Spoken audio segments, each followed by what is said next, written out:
Stop scrolling. This wasn't a metals crash, it was a release valve. Gold and silver ripped lower overnight. Sharp, fast, violent. Everyone saw the headline. EU tariff threats quietly shelved, Arctic framework deal announced, risk back on. The story writes itself, right? Wrong. If this was real relief, the plumbing would look different. Lease rates didn't collapse. Physical premiums stayed sticky. Warehouse outflows slowed to a crawl. If you're holding metal, trading futures, or even just watching this space, you need to understand why this move matters more than the price. Here's the truth. Paper flushed. Physical didn't follow. If you're watching now, you're ahead of the reaction crowd. Your job isn't to predict the next leg, it's to understand the mechanism. I'm going to show you two patterns that repeat every cycle. By the end, you'll know whether this was a reset or a setup. Real quick, if this kind of breakdown helps you stay sharp, hit subscribe. You're joining a group that doesn't react to headlines. We watch the pipes. Let's break down what actually happened. EU tariff threats got pulled. NATO announced a framework deal around Arctic territory in Greenland. Escalation risk dropped, risk assets popped, equities rallied, metals sold off hard. On the surface, that's textbook. Fear premium unwinds, safe havens get dumped. Makes sense. But here's what didn't happen. Lease rates, the cost to borrow gold in the futures market, stopped climbing, but they didn't crater. Physical premiums on coins and bars still elevated, not collapsing like you'd expect if real supply just flooded in. COMEX registered inventory? Outflows slowed. They didn't reverse. Think about that. If this sell-off was driven by genuine relief, real supply coming back online, real demand dropping, you'd see those indicators roll over hard. You didn't. What you saw was positioning unwinding, crowded hedges getting flushed, the paper pressure releasing fast because a geopolitical off-ramp appeared. But the underlying tension, still there. Here's where most people stop, and where the mistake starts. Let me name this simply: the relief valve pattern. Picture a sealed system. Pressure builds. Heat, steam, tension. Then a valve cracks open. Steam releases fast. Pressure drops. But the boiler, still hot. That's what happened overnight. Geopolitical risk had been building for weeks. Tariff threats, Arctic posturing, every headline ratcheted up uncertainty. Traders and institutions responded the way they always do. They hedged. Gold calls, silver positions, volatility plays. The fear premium got priced in, then the valve opened. One framework deal, one tariff walkback. Suddenly, the most crowded hedges had no immediate reason to exist, so they unwound. Fast. All at once. This is mechanical, not fundamental. The tariff drop didn't fix U.S. debt levels. It didn't resolve supply chain fragility. It didn't change the fiscal trajectory or the currency dynamics driving long-term metal demand. It just removed one near-term trigger. And that was enough. Because positioning moves faster than fundamentals. Always has. Always will. I've seen this pattern play out in oil markets during Middle East ceasefires, in grain markets when weather scares ease, in currencies when central banks pause. The structure is identical. Crowded hedges against tail risk unwind violently when the tail gets clipped, even if the body is still sick. Not telling you this is bullish or bearish. Showing you the mechanism, your job is to recognize it when you see it. Circle this. When geopolitical pressure eases suddenly, leverage positions flush first. The question isn't whether they flush, it's whether the underlying risk actually resolved or just paused. Right now, paused. Watch what didn't fall. Physical premiums didn't collapse. Lease rates didn't drop. That tells you the paper market moved, but the physical market didn't believe it. And that divergence? That's where the next move starts to build. Here's the second pattern you need locked in: paper flush versus physical reality. This one's critical. Futures markets move on leverage and positioning. They're fast, they're liquid, they lead the headlines. When sentiment shifts, paper liquidates instantly. Physical markets move on actual supply and demand. They're slower, less liquid, they whisper the truth while paper markets scream. Imagine you're a dealer. You've got inventory, coins, bars, allocated metal sitting in vaults. You watch futures dump 3% overnight. Do you immediately slash your premiums? Drop your prices? No. Because you didn't get flooded with supply. Your customers didn't stop calling. Your spreads didn't compress. Your physical flow didn't change. You wait. And while you wait, the divergence builds. Paper says relief. Physical says tension. This is where traps form. Retail sees the futures price drop and thinks the move is over. Maybe they sell. Maybe they step back. Meanwhile, physical tightness persists.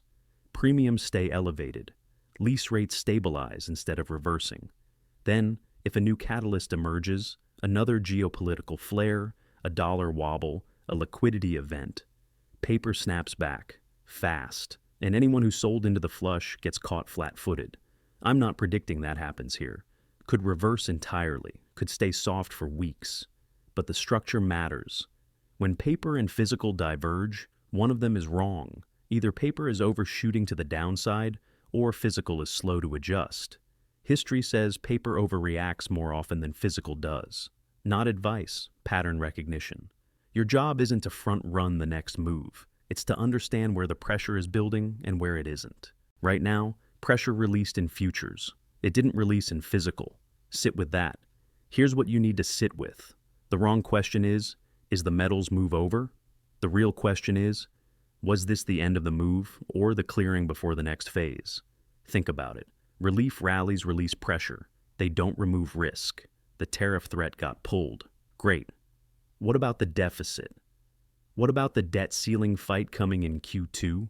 What about the currency dynamics that have been driving central bank gold buying for 2 years straight? None of that changed. What changed was one near-term flashpoint got dialed back. That's enough to flush crowded positioning. It's not enough to erase structural imbalances. So now you've got a market that just cleared out weak hands. Positioning reset. Sentiment cooled. Fear premium unwound. And the underlying risks still simmering. That's either the setup for a clean exit or the setup for the next leg. Traders chase relief rallies. They pile into equities. They fade hedges. They assume the all-clear signal is real. Prepared watchers wait for confirmation. They watch lease rates. They watch physical flows. They track inventory. They monitor currency moves and liquidity signals. Because they know, headlines shout. Plumbing whispers. And right now, the plumbing hasn't given the all-clear. We're in the gap, the moment between the flush and the confirmation, where the narrative says one thing and the mechanics say, wait, could break either way. But if you're watching signals instead of headlines, you're in the group that doesn't panic when the answer arrives. Let me lay out the paths. Path 1, true relief, lease rates fall, not just stabilize, fall. COMEX. Registered inventory starts building again. Physical premiums compress. Coin dealers start discounting. The dollar stages a sustained rally. Risk assets melt up without hesitation. That's the all clear. That's when the fear trade is genuinely over. If that happens, metals consolidate or drift lower. Positioning stays light. No urgency to re-hedge. Path 2. Fake calm. Paper stays soft. Futures drift sideways or grind lower, but physical stays tight. Premiums don't budge. Lease rates stabilize but don't collapse. Inventory drawdowns resume quietly. This is the trap path. Looks calm on the surface. Tension building underneath. Then one catalyst. It doesn't even need to be big. And paper snaps back fast because positioning is light and physical is already tight. Path 3. Reignition. New shock. Could be geopolitical. Could be a liquidity event. Could be currency driven. Fear premium comes roaring back. Hedges get rebuilt. Futures rip higher. Physical premiums spike. Fast move. Violent. Retail scrambles to catch up. Can't know which path we're on yet. The market hasn't shown its hand, but you can watch for confirmation. Here's what I'm tracking this week. Gold and silver lease rates. Normal behavior, gradual decline as fear unwinds. Stress behavior, stabilization, or renewed climb. What it means: if rates stay elevated, physical tightness persists. Paper flushed, but real supply didn't loosen. COMEX registered inventory changes. Normal, flat or modest builds. Stress, renewed drawdowns or stagnation despite lower prices. What it means? Inventory should replenish when prices fall if supply is truly loose. If it doesn't, That's a red flag. Physical premiums on coins and bars. Normal, compression towards spot. Stress, persistent elevation or widening. What it means. If premiums stay high, retail and small-scale demand didn't ease. That's a leading indicator of resilience. Dollar strength, DXY. Normal, relief rally continues. Dollar firms on risk-on flows.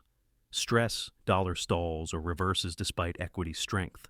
What it means, currency dynamics still favoring alternative stores of value. Risk asset flows. Normal, equity melt-up, sustained inflows, volatility collapse. Stress, hesitation, rotation churn, volatility floor holding. What it means, if risk appetite is truly back, equities should run clean. If they chop, conviction is weak. Not telling you to trade any of this, showing you what to watch. Your framework is simple. If the signals confirm relief, respect it. If they stay tense, stay alert. If you're a trader, respect the volatility. Positioning can whipsaw fast in both directions. If you're a long-term holder, accept the pullbacks. They're part of the structure. For risk management, I think about it in clusters. Currency risk, geopolitical risk, liquidity risk, positioning risk. Diversify across the cluster. Don't load up on one dimension. Could all resolve cleanly, could re-escalate. Can't know timing, only structure. But if you're tracking these signals instead of reacting to price, you're already ahead. Look, markets don't move on news. They move on positioning. The news is the match. Positioning is the kindling. If the kindling is soaked, the match won't catch. If the kindling is dry and stacked tight, one spark lights it all. Right now, we just watched a match go out. The kindling got wet. But the wood underneath? Still there. Your edge isn't speed, it's signals. You don't need to call the exact bottom or top.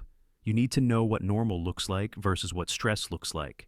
And when the divergence shows up, you need to know what it means. If you watch lease rates, inventory flows, and physical premiums instead of futures headlines, you put yourself in the group that doesn't get shaken out when volatility spikes.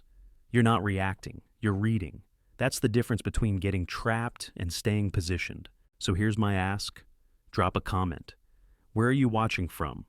And what's the one signal you trust most when metals move? I want to know what you're tracking, and if you got value here, share this with someone who's trying to make sense of the noise. We're building a group that stays sharp while everyone else chases headlines. Quick recap. Relief valve. Pattern. Crowded hedges unwind fast when geopolitical pressure eases, even if underlying risk remains. Paper flush versus physical reality. Futures lead, physical lags, and the divergence tells you where the next move is building. If you're not subscribed, do it now. Next breakdown drops when the signals shift. Final thought. Being early isn't about speed, it's about signals. Paper moved, physical didn't follow. Watch the gap. Let's stay sharp.